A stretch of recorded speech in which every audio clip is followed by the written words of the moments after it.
Hey, what's up guys? How you doing? This is the third and maybe final episode of the BMW audio project. I might do more in the future, but today is installing the amp, and I'm using the JL600/6 amp. I'll link every single thing down below in the description that I'm using for these videos. Some of them will be affiliate links, just so you know. If you go to Amazon, it takes you there. You pay the same price, but I get a little kickback. So if you found my information helpful at all, or if you just got a big, huge internet YouTube crush on me, then go ahead and use my affiliate links. But yeah, today we're installing the amp. It's not a very hard process as far as like car audio install wise. One of the main easy parts is that the battery's already in the trunk. So there's not a whole bunch of wiring that's necessary. The power and ground wire can be like a few feet long. Some possible options in the future, I might do a JL800/8 and use the 7th and 8th channel to bridge a sub into the back of the trunk. I'm not sure how that exactly works, but I think I just plug out from the amp from it. I'm not sure, but if any of you guys have advice on that, or if you know, go ahead and shoot me some advice. It's always appreciated. All right, so I'm gonna walk you through this whole process step by step, show you how I do it, show you everything I used. So it should be pretty simple if you were trying to do it yourself, kind of show you how simple it is. And yeah, enjoy the video. Okay, so first I took out the bottom plate, or the bottom mat that's on here, whatever the hard cardboard mat is. I forgot to film me taking it off. I don't know why I didn't know that. But there's little clips in here, like 1 clip, 2 clips.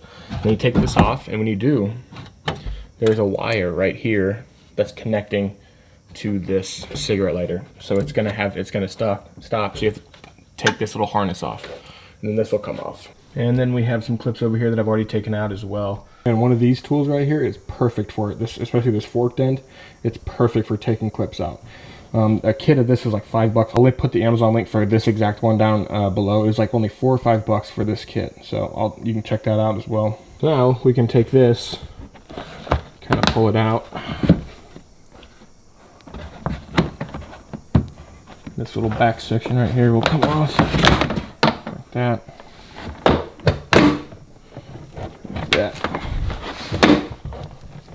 And you can kind of pry this open, and you can kind of pry this open. Have it kind of sitting over there. I'm actually going to take one more bolt out right here.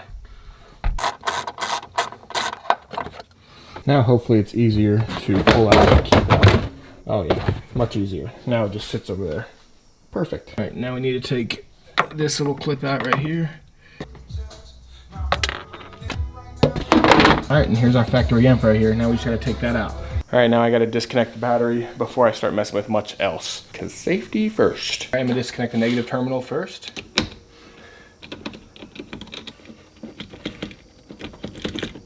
Okay, now positive. I believe it's just this bolt right here, but I'm not 100% sure. I think actually this might be our best access point, honestly, right here. So let's unscrew that one. The one I'm using, I'm gonna try using this middle one right here, because there's a terminal lead right there and it comes right out the side. This one's like kind of shrouded in there. It'd be kind of hard to put a lead out, but this one should be easy because it's just a post and then out. So we'll try that.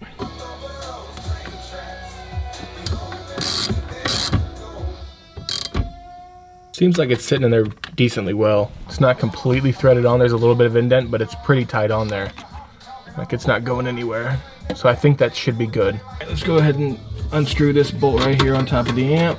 And then I wonder how to get this off. Just took these 2 bolts out of this hole and this hole right here. And there's a bolt right here. And then a bolt over here as well. I'm gonna take those out. Okay, so now we can take this amp rack out.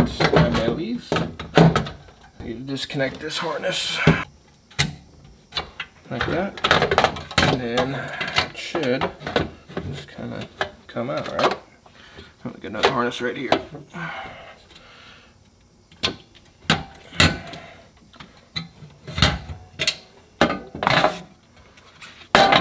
Now I just need to figure out how to get the amp out of this. Sorry, I was over there and just got it figured out.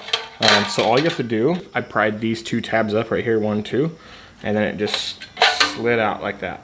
Okay, so what I think I'm gonna do is I'm gonna take this amp bracket and I'm gonna take this off and just kind of put it back in there somehow and kind of like relocate it, and then just do away with the amp altogether. This is the rear view camera console.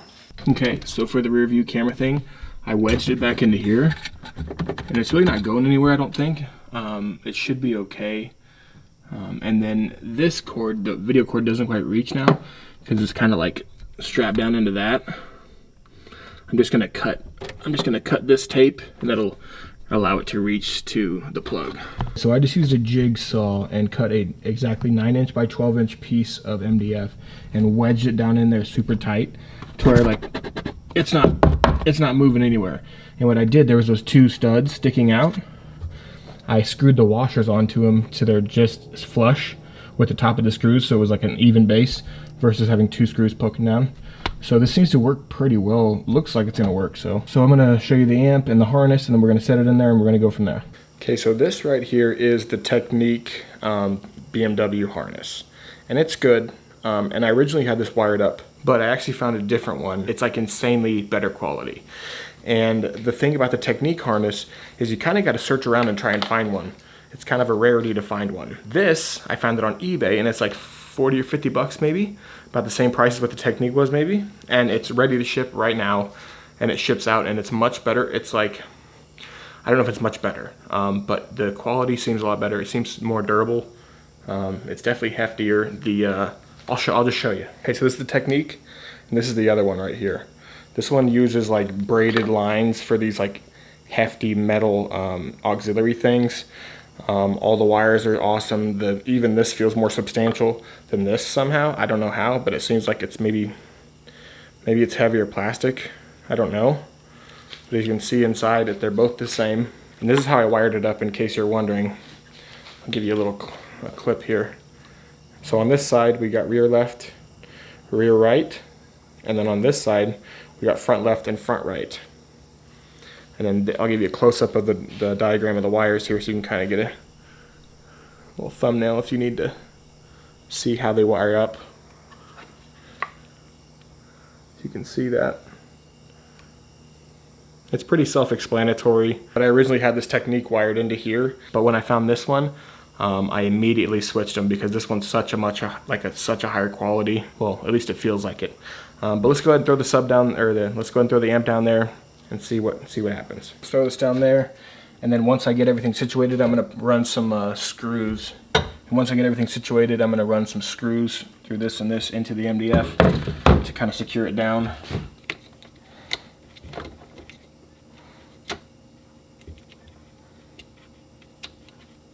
That one-handed talent. Okay, it looks like it's gonna fit in there just fine. So now let's run the power and ground wire to the amp and get everything turned back on.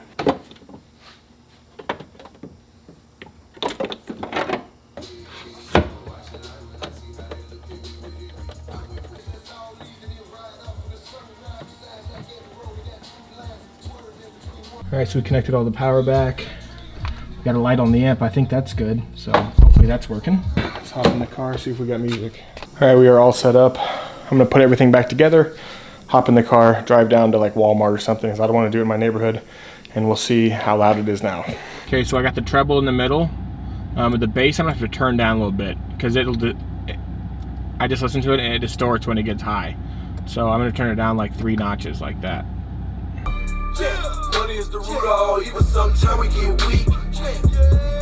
Grind 7 more days, feel like I've been sitting all week. Drunk soul, speak a soul with my nigga. Money is the root of all evil, sometimes we get weak. Grind 7 more days, feel like I've been sitting all week. Drunk soul, speak a soul with my nigga, what you really trying to say? Okay, so like the last video, I'm gonna give you my opinion on it because there's only so much you can really hear through microphone on my end, through YouTube compression, through your audio system, whatever you're listening to it on. So if you couldn't really tell, and I was sitting there watching it, I couldn't really tell. And the whole thing's kind of misleading actually. Like when I put the BAV sound subs in, at first I was like, I really can't tell the difference because before I filmed the after, I rode around for a day or two, just like breaking them in before I made the after sound test on the BAV sound subs. And so I didn't really notice, I guess it's like gradual, it's like when a kid grows up, you don't really notice it growing. But I didn't really notice the sound difference, but I was watching the video of the BAV sound subs and they sound amazingly better on camera. And I think when you first break them in, like when you first, like for instance with the Bav Sound subs, when I first broke them in, getting them fresh and starting them, they're not super impressive, but later on, as they break in and gradually get better and better, you just kind of don't hear the difference as it gets gradually better and better. But it is better for sure. But as far as this with the amp, I have somewhat mixed feelings about it. For one, it's incredibly louder. If you can't, I don't know if you can hear that in that clip, but it is insanely louder. Like, it is super loud. Like, now if I want, I can make sure everybody within a 500-foot vicinity of me can clearly hear what I'm listening to, so they know. And that was like my only like somewhat gripe with the BMW, because I think the stock system sounds good, but there were some times when I was just lacking for volume. I'm very used to loud music. I film a lot of concerts and stuff like that, so I'm very used to loud music. It's probably not good. When I'm 40, 50, my ears are going to be complete shit, but I don't care. Right now I don't. I'm sure at that point I'll care. But for me, especially like if I'm on the highway cruising with the windows down, I want the music to stand out and be loud. And now with this amp installed, it gets painfully loud sometimes. And what I've learned since having the amp and looking up some stuff on forums, you want to turn that input sensitivity all the way down on all three, on channel 1, 2, 3, 4, 5, 6. That silver input sensitivity knob, turn it all the way down. And then you set your high pass and low pass frequencies however you want to do it. And it sounds a lot better now than when I first did the audio test. I no longer get you hear that pop pop from the door speakers, because I had their high pass frequency too low or whatever. So there was too much bass coming through the door speakers, my Alpine Type S speakers, and that was causing them to distort when the bass hit. So fix that, turn all the input sensitivities down. Now I can crank it like all the way up, and there's like barely any distortion at all at the loudest volume. But I still feel like I want to try a JL 800/8 and replace the 600/6. So I have 2 more channels that I can wire out a sub to. So I want to try that and see what it sounds like. I feel like that will add the depth, like the bass depth that I really want, like that deep, deep bass. And I'm thinking that if I buy the 800/8, I wire it up the same, and then on the 7th and 8th channel, I just wire out speaker wire straight from the amp to the subs. I believe it should work like that, but I'm not sure. If anybody has any experience with this, if you've ever done it, let me know if that works. But yeah, guys, as I go, if I change anything else with the audio, I will let you know and keep you updated. If you have any questions or comments, throw them in the comment section down below. If you have any advice for me, throw it in the comment section down below. Guys, thanks for watching this 3-part, maybe to be continued series on my BMW F10 audio system. It's been a great journey. I feel like we've bonded so much. All right, that's the end of the video. Thanks for watching, guys. Have a great day. Bye.